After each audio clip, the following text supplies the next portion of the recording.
Hi students, good morning all of you. This is Baji sir. My dear students, now I would like to deal with the lesson of intermediate second year. That is the second lesson, The Secret of Work, written by Swami Vivekananda. My dear students, here Vivekananda is a great reformer and a great philosopher India experienced. Here he is a versatile genius, versatile, the person who has much knowledge regarding to different things. He his famous quotation is arise, awake, and stop not till the goal is reached. With this quotation, he brought encouragement. He motivated Indian people to reach their goal. Arise. You have to get up or come to the notice of you.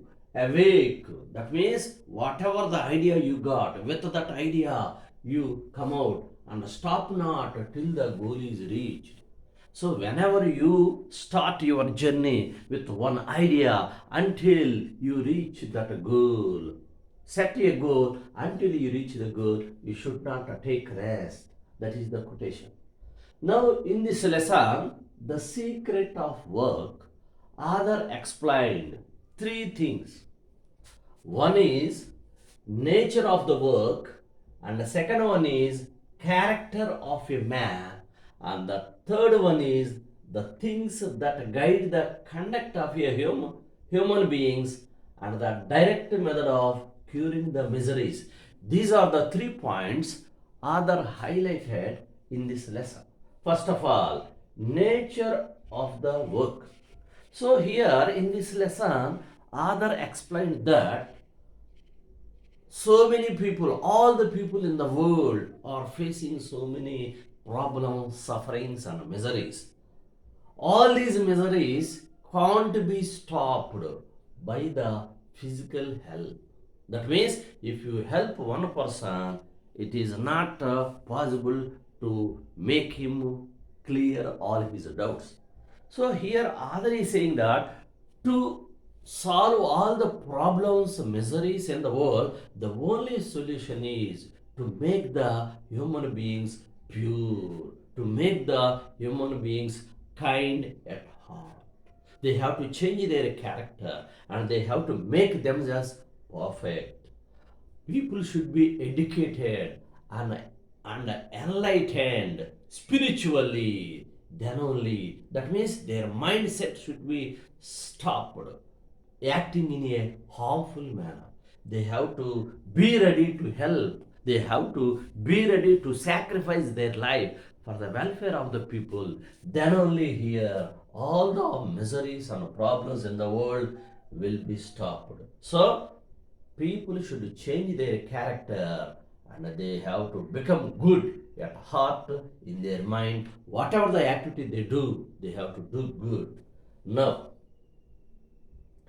and other also mentioned that every house will be a asylum. Asylum is nothing but a place where people are protected. Then only every house should be a temple, mosque, and a church. Then only all the people live happily. And the second point, character of a man. So, other explained here that the character of a man depends upon the work or works he does. So here, whatever the work we do, in that work, good is there, evil is there. So every action we do in our life, it has its own impression in our mind. It does not, the impression does not go away. It does not die from the foldings of our mind. So here, the character of a person then depends upon the activities. If he does more good activities, the impression of goodness will be in his brain and he will become a good person and he will have good character. the person does more bad activities, bad impression will be left on the mind and he will become a bad person. So others said that here bad man also can be a good man. That means more good activities. If a man does, all the bad activities will be replaced by the good activities. And here other compare the character of a person, good character of a person, with a turtle or tortoise. Turtle and a tortoise, if we see, automatically it keeps its head inside of its shell and legs also. Then, if we beat it, cut it, and kill it into so many pieces, it won't let its head and legs out.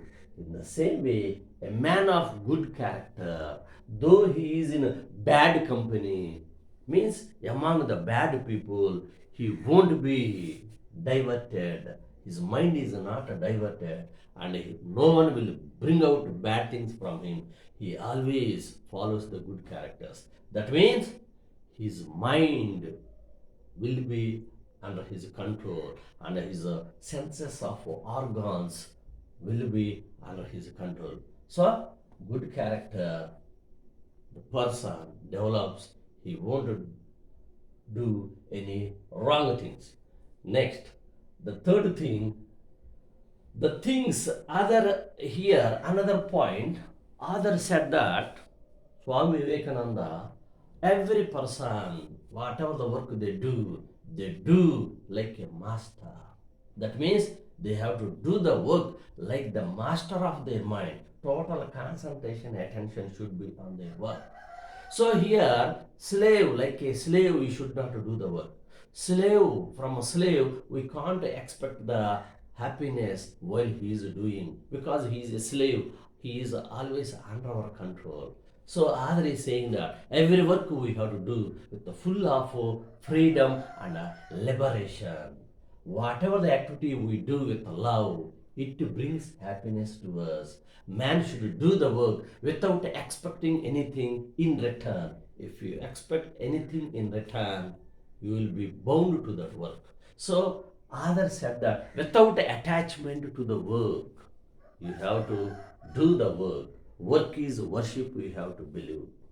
Then only you can do the work properly without making any attachment. So whatever the work you do, there is good and bad, evil is there. So without having any attachment with that good and evil, we have to do work by thinking work is a worship. How we worship the God, in the same way, work also we have to worship. Other is saying. Now, the things that guide the conduct of human beings. Here, other mentioned 2 points, might and mercy. These are the 2 points which guide the conduct of the person, behavior of the person. So, here, might represents power and strength. So the people, men or women, with power and strength, they wanted to make advantages of others. They wanted to cheat others, harm others. In that way, they wanted to get benefit. So the work of might is work of selfishness. The exercise of mighty is exercise of selfishness. The person who follows might always does activities only beneficiable to him. But the person who shows mercy towards others, he always does the work selflessly for the welfare of others. So mercy itself is a heaven. So other is saying that we have to show mercy towards others. In that way, all the people will be happy. And here, other explain that the what is the direct method of curing the misery. So here, other by exercising mercy, we have to do the work. Then automatically, here all our miseries will be cured. So finally, others said that real existence of the person, real knowledge, and real love all are connected to one another, connected to one and always with one another. So another part, see here once again we are going to brief the information. The only solution to the miseries is to make mankind pure. All human beings should change their heart and mind, and they have to do good activities, and they have to do and they should be perfect in their mind. They should be educated, enlightened, spiritually. Every work is a mixture of good and evil, yet we are commanded to work incessantly. Treat work as a worship. Like a master, you have to do work completely with the full of heart, the complete willingness, concentration, attention. If you do the work will give happiness to you. And you have to do the work with the love. Love brings happiness. If you do work like a slave, you can't do the work. From slave, we can't expect happy work from him. And might and mercy guide the conduct of a man. So the conduct of the person depends upon mighty and might and mercy. So might, if you follow, you will do the selfish work, and you want to get a help from others, you want to harm others, and you want to make others for your advantage, wanted to get a benefits with your power and strength. Mercy only we have to show towards others. It itself is a heaven. And justice and other things. Justice and right stands on mercy only. Justice, whatever the judgment given by the judge, whatever the good activities we judge in our life, that justice and right activities depends upon mercy only. That's why others said that, explain very clearly the secret of work in our life. Well, students, I hope you understood this lesson and go through once again and try to get the gist of the lesson. If you like it, share it and subscribe it, and more videos we are going to get regarding to our lesson. Thank you, one and all.